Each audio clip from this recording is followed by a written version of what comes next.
What is up guys, and welcome to a brand new video of Absolute Digital.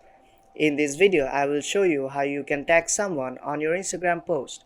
So let's start this video by launching the Instagram app.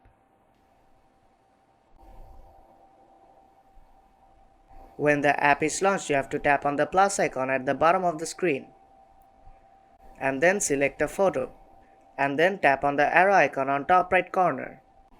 Here you can edit the photo as you like. I'll just skip this process. Now tap on the arrow icon on top right corner again. And you can write a caption here if you want to. And then you'll see the option to tag people. Now tap on tag people and then tap on the picture. And now search for your friends to tag.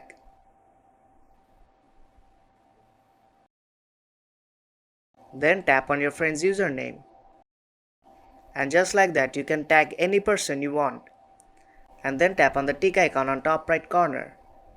And then tap on the tick icon on top right corner to post the photo. And that is how you can tag a person on Instagram. So if you find this video helpful, then do drop a like and make sure to subscribe for more tutorials. I will see you in the next one.